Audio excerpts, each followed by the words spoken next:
Okay, I'd like to begin with a few general remarks about Buddhism, or Theravada Buddhism, this particular school of Buddhism, and the one in which I've trained and which I've studied to some extent. I'd like to start off with a general classification of religions, that it seems to me we can distinguish between the religions that originated in the Middle East and those that originated in India, and the religions that originated in the Middle East, Judaism, Christianity, Islam, the monotheistic religions can be classified as belief systems. They are religions in which faith plays the predominant role. And that being the case, in the West, we've tended to understand religion as to be primarily a matter of faith. And indeed, these religions are often referred to as the great faiths. And that being so, there's often the tendency to apply that same standard to the religions that grew up in India. I think it's that misapplication which leads to a lot of confusion or misunderstanding about the nature of Buddhism. The religions that grew up in India, speaking most particularly here about Buddhism, are not belief systems. I would characterize them as, or I would characterize Buddhism as an education system. So this is the first distinction I'd like to make here between religion as belief system and religion as education system. If we try to look at Buddhism as a belief system and say, what do Buddhists believe in? Or Buddhists believe in reincarnation, and Buddhists believe that the world is suffering, and all these kind of things, then we're already well on the way to a complete misunderstanding of what Buddhism's all about. So the first step to understanding this is to consider it's a different kind of religion. It's a different sort of religion, an education system. Now, what do I mean by an education system? And is there a role for faith in an education system?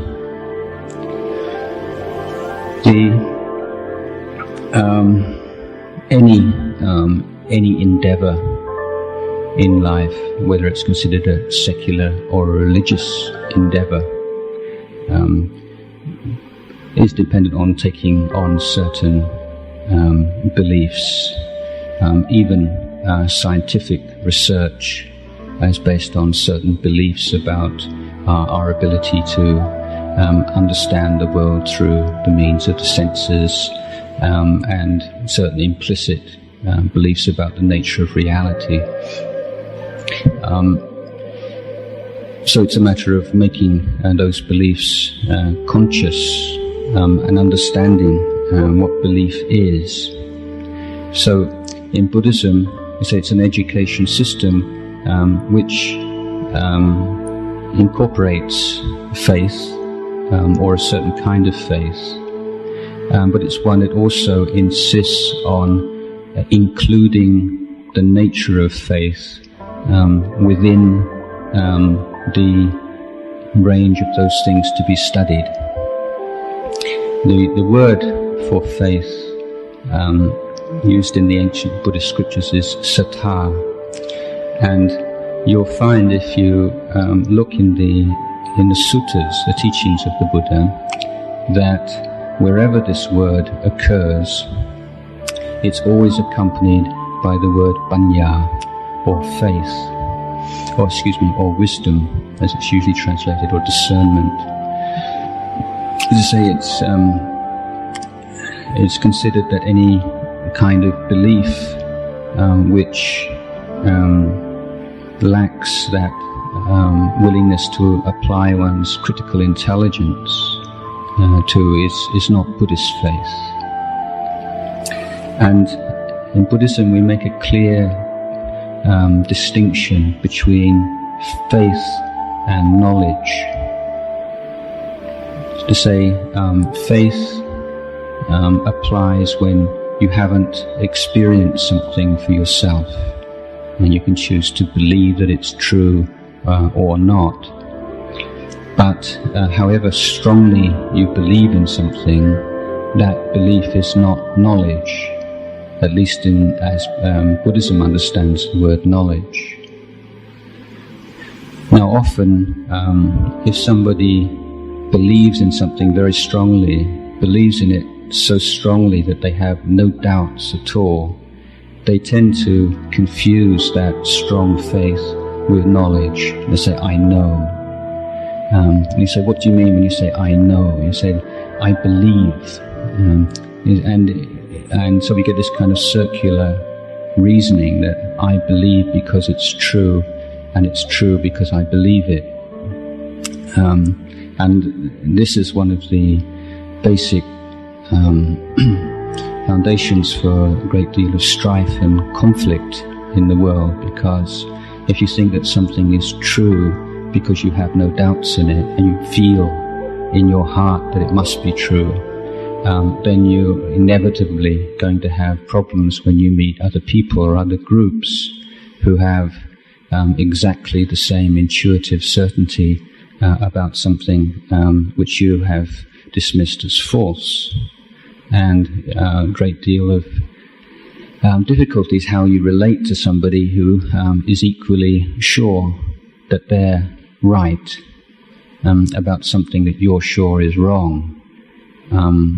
Classic responses to this dilemma are try to have nothing to do with those people and just mix with the people who have the same belief as you do, and you can constantly reinforce your faith.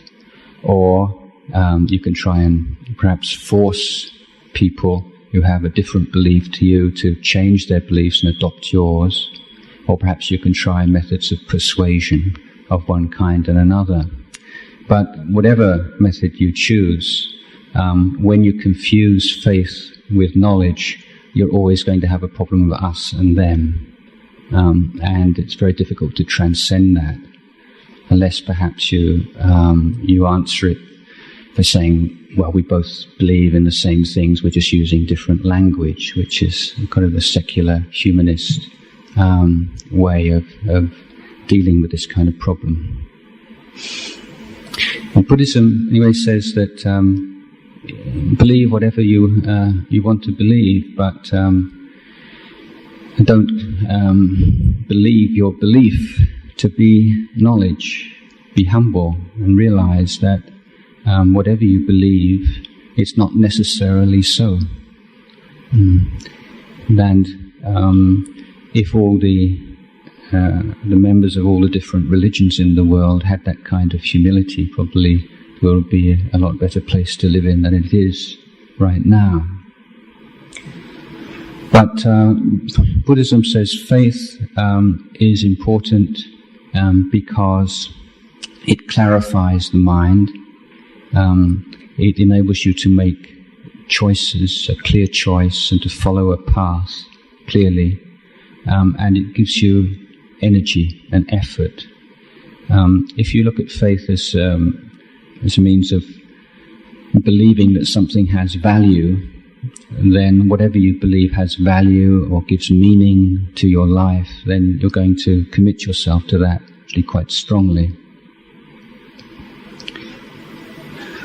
So the Buddha, the word Buddha is a title, and it's a title given to a human being who realizes the supreme, the highest thing that a human being can realize, and he does so without a teacher.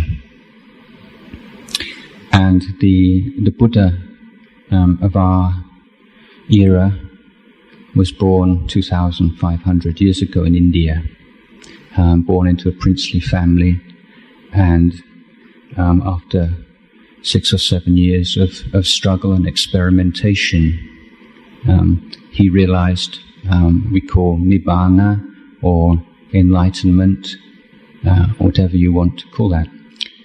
Now the essence of that experience of enlightenment was that every kind of greed, every trace of anger, hatred, aversion, every delusion was completely dispelled, was completely ended. And in its place, his mind became filled with wisdom and compassion. Now, so the Buddhist faith that steps you off on this education process is there is such a thing as enlightenment. It's the highest thing that a human being can realize. The Buddha realized it, and the teachings that he gave regarding the nature of the world, the mind, and the method by which other human beings can realize what he realized is valid, it's authentic, it works. This is the kind of basic faith that a Buddhist needs. So there's no way that we can prove what happened 2,500 years ago in India. But there is an application to our lives in that the Buddha made it very clear that he started off, he practiced, he realized as a human being, and we can say as a representative of the human race. And his enlightenment proved the capacity of human beings for enlightenment, and thereby the capacity of all of us for enlightenment. So if you read in the book that it says a Buddhist has faith in Buddha's enlightenment, how that applies here and now is that it implies within it a belief in our own capacity for enlightenment. And the Buddha made very clear that that capacity for enlightenment is present both within men and women, and people of all races and backgrounds. So this is the faith that leads on to this educational process. Now, the education I'm talking about here means a training, a development, a cultivation of all aspects of our life. The way we behave, the way we relate to the world we live in, the people around us. It refers to a training of emotion and a training of our wisdom faculty and intelligence. So this all-round training, education, cultivation is referred to in a Pali word bhavana, which is usually translated into English as meditation. And it's somewhat unfortunate that that translation has led to a very reductionist or narrow understanding of what the Buddhist education process is. And this is meditation is a matter of sitting in a certain way with your eyes closed and concentrating on an object, or doing various insight techniques, or walking up and down and doing the same kind of thing. Certainly these are integral parts of Buddhist education, but they are not all of it by any means. And the Buddha has stressed that this education cannot be carried on in one particular area of our lives while neglecting the other areas. That the Buddha's teachings have to be applied in every part of our lives. So if we don't give a lot of thought to how we relate to our family members, the people at work, people around us, the society in which we live in, then in our daily life we'll be fostering the very qualities that in formal meditation practice, the sitting and the walking, we're trying to eradicate. So it's like walking one step forward and two steps backwards. So that's to me a harmony and an application to all parts of our daily life.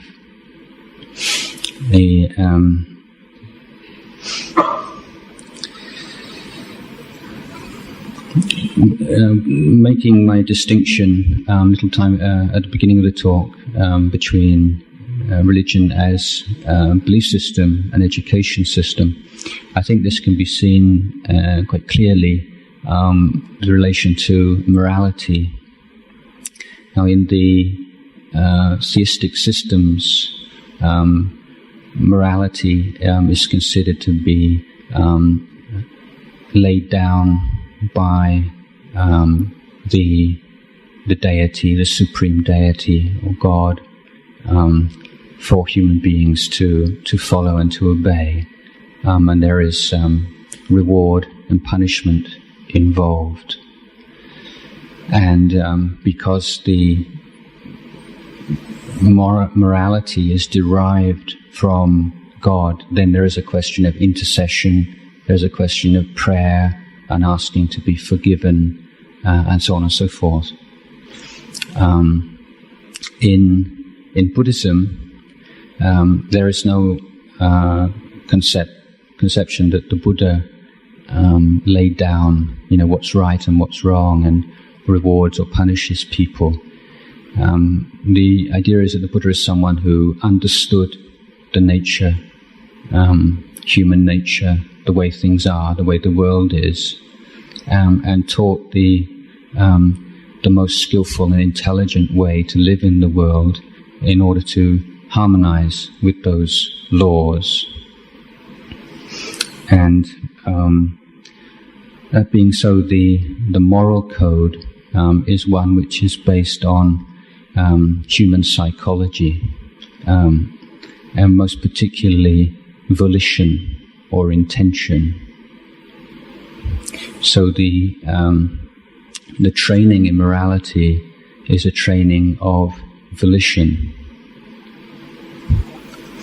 Now, generally speaking, we're not very skilled in separating volition from action, especially under pressure, when we don't really have time to think about things. We find we've already acted and already spoken by the time we realize that wasn't such a wise thing to do or wasn't in line with our principles or our ideals. And the Buddha's teaching of mindfulness and being awake and present to our actions seems reasonable, but it's extremely difficult to do. But one of the points about mindfulness is that you have to be mindful of something. Mindfulness needs a peg or pegs. And that's why mindfulness is closely akin to memory. It's a certain kind of memory. Now, as far as morality is considered, the moral training, the training of conduct, of body and speech, the skillful means the Buddha gave us is to voluntarily adopt certain standards of conduct and speech, and to reflect on those often, so that they become almost second nature to us. So that in the case that we might be tempted to hurt somebody, or to speak harshly, or to do something dishonest, then as we consider that action, or as we're about to perform that action, then if we've really given ourselves to this study and training, the memory, the mindfulness of a precept, of a standard, a training standard pops up into our mind that no, this is against the precept. So it's not that that there's someone going to punish us, but there's this awareness. We become awake in that moment that what we're planning to do conflicts with the standard that we have adopted. And if you have an ability to be patient and just to bear with that impulse to act, then that impulse to act passes away. And it's at that moment that you have a moment of insight, and you see that that impulse is not who you really are. It's a passing impulse, which is the product of certain causes and conditions, and that you don't have to act upon it. And it's here where you drive a wedge in between volition and action, that you first experience a sense of freedom and the ability to choose wisely. But as long as you lack that kind of mindfulness and clear standards to be mindful of, then we're usually wise after the event. So mindfulness means the ability to apply your intelligence and wisdom at the moment when it's most needed, and the moment when there is some conflict and some pressure upon you to act in an unskillful way. So the determining factor is volition. Now, certain acts may seem to be reasonable or to be permitted under certain circumstances, but if one still has the volition to act, then the karma has been created. So, let's say a case of killing another human being. The worst kind of karma would be in the case of someone who plans a murder long in advance and determines to do it in the cruelest, most awful way. Whereas a much weaker case might be mercy killing, euthanasia, or a soldier who's been drafted into the army against his will and forced onto the battlefield and kills somebody else to save their own life. But whatever the reasons might be, and however sympathetic one might be to them, the determining factor of whether karma has been created or not is whether there has been the intention to kill, and whether that intention has been acted upon and is successful. So the intensity of the karma is affected by the reasons, but not the production of karma itself. So on the question of karma, again, this is not something which is always so clear cut.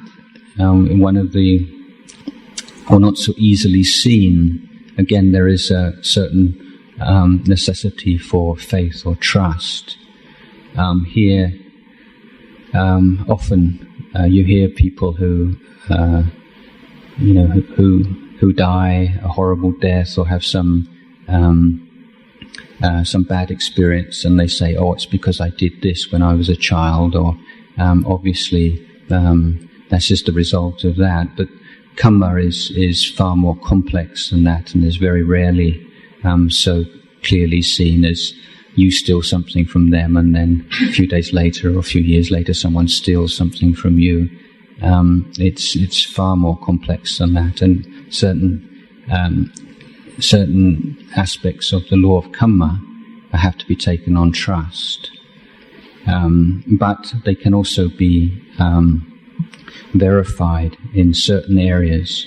That's particularly the area in which you can verify karma is that every time you act upon a particular impulse, then that action becomes more likely in the future. You create habits. If you've never done, let's say, a particular unwholesome, unkind act, if you've never done it before, and you feel that it's wrong, shouldn't be done, then there is a certain taboo and a real resistance to performing that action. But let's say that you lose your mindfulness, or you're provoked, and then you do perform that act, then you'll notice that to perform that act a second time is much less difficult than the first time. And if you do it more than 2 or 3 times, it can become quite easy and could even become an habitual action. And this is a very good example of law of karma, where we create grooves in the mind, in particular ways of action, because there is so much going on in our life. A lot of times we're acting on automatic pilot. And people often say, I didn't really mean to do that. I'm sorry, I was tense, or I was rushed. But the reason why that should be the automatic response in that particular situation for you is because of your actions and speech in the past, which have created that kind of furrow, or that created that kind of rut in which your mind falls most easily. So the Buddha then stressed that karma is created by volition, and that morality, to be strong and a part of this Buddhist education, is one which we need to be mindful of volition, and we're mindful of volition by having precepts to be mindful of, which illuminate volition as a impermanent mental phenomena arising according to causes and conditions. This is not a philosophical concept, this is something that you can see quite clearly for yourself. But what is particular about Buddhist morality is that it's considered to be part of a training, and that it is intimately connected with the other parts of the training. Now, if you act in unskillful ways and speak in unskillful ways, then almost inevitably you're going to feel guilty about it afterwards. If you don't feel guilty, or you don't want to feel guilty, maybe you may justify it to yourself, or you may kind of repress what you've done or make excuses for yourself, but there are traces left there. Now, if you live a very busy, superficial kind of life, a lot of distractions, a lot of things going on, where you don't ever have to be with yourself very much, then you may not notice this so clearly. Whenever you feel uncomfortable with yourself, then go and have something to eat, go and watch a movie, chat with someone on the telephone, do something. But if you start to apply yourself to an inner cultivation, practice of meditation, where you're willing to abandon distractions and to be completely present with yourself, with your own mind and body, then all the things that you can keep under the surface in your daily life become very apparent to you. And often it can feel like you're actually going backwards when you start meditating, and you see a lot of anger and irritation and kinds of things can pop up into your mind, and you think, before I meditated, I wasn't like this. I was a really nice person. I didn't get angry with people. But a lot of things that you've been holding down will just kind of bubble up to the surface. But what you'll see particularly is that you don't get away with anything. There's nothing free, and that if you can be sitting and meditating and everything's going quite well and you're quite mindful, and suddenly up into your mind pops memory of something mean you did yesterday, or something unkind you said to somebody, and it can not just be yesterday, it can be a week ago, a month ago, years ago. And it's as if we have a kind of a tape recorder or some kind of a device within our mind that, as we become more clear and more relaxed, then the memory of these things comes up in our mind. And it's here that we'll see just how important it is to be scrupulous, careful with regards to how we act and how we speak. It becomes very clear in meditation that no great inner peace can be realized unless one sorts out the quality of one's actions and speech in daily life.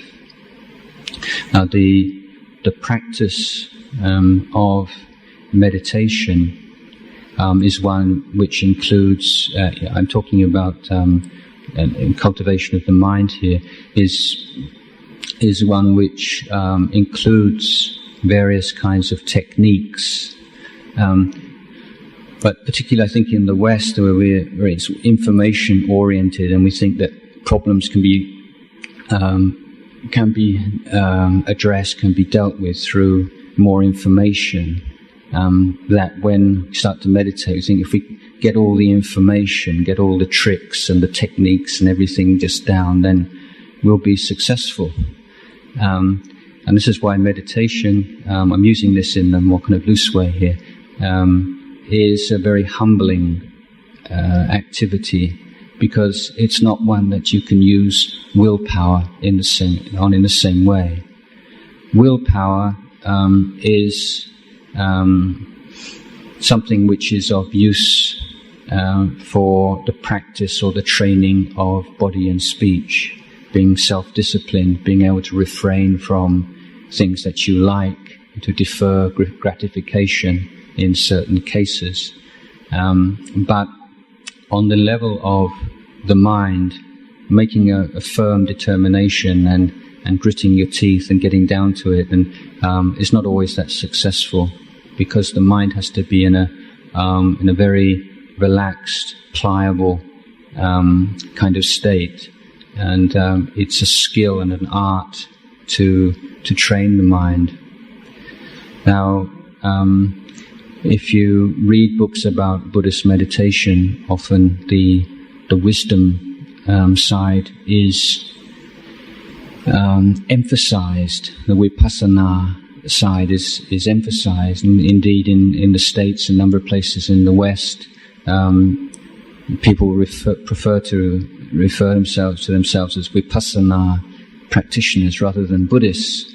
And there's identification with vipassana as kind of the heart of Buddhism, that which makes Buddhism unique, and so on. And this idea that vipassana is something separate from and higher than techniques to concentrate the mind. But an analogy here might be with worldly kind of education, and the distinction between IQ and EQ. It's considered that for success in education, generally IQ accounts for about 20% and EQ 80%. And if you, perhaps we may consider it, let me compare it to bullets. Let's say in the case that you're using a gun in a legitimate way, not to kill anybody. And wisdom, intelligence is like bullets, but EQ is like the gun. You can have lots of bullets and they can be very effective, but if you don't have a gun, or your gun doesn't work, it's not going to shoot anything. And if you have knowledge and understanding of anything, but you lack the emotional maturity to make use of it, then may well not be effective at all. And so in meditation there are two aspects. There's the aspect which deals in the emotional level, and there's the aspect which deals with the intellectual or cognitive level. So certain meditation techniques emphasize that which is seeking the emotional benefits and emotional maturity, whereas the so-called vipassana techniques are emphasizing the cognitive aspects. But these two are in reality inseparable. Now, one of the values of concentrating the mind, or being able to maintain awareness in the present moment, is that one, that you develop an ability to dwell in the present moment without either falling into drowsiness or without being carried away with thoughts and fantasies and imagination. So the ability to dwell awake, aware, but without mental gossip proliferation. It means being able to dwell still amongst things which are encouraging you to either like or dislike, and to attach to or to reject. And for the wisdom faculty to really achieve its aims of seeing the nature of reality as a direct experience, this is a most important precondition, that the mind is still and clear without moving towards the pleasant and moving away from the unpleasant. And this is one of the abilities which is conferred by steady mindfulness over a period of time, which results in a stillness which we call samadhi.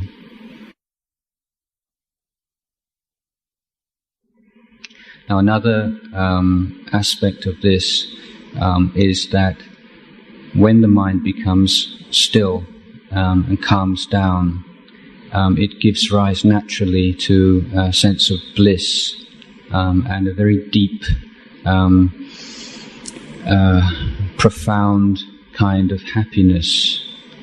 And this is a wonderful discovery, because we've all of us heard, I'm sure, since we were kids, that true happiness lies within, and your money doesn't solve all your problems and doesn't make you really happy, and all those kinds of sayings, and we pay lip service to them perhaps, but we don't really believe it, because we've never experienced this inner bliss ourselves, and we're of course wary of throwing away what happiness we do have, apparently, for something which we may never realize. Now, the ability to access this inner peace, inner bliss, you can call that a samatha, or a accomplishment of concentration, but it has great implications for the whole way we understand ourselves, we understand life, the way that we conduct ourselves.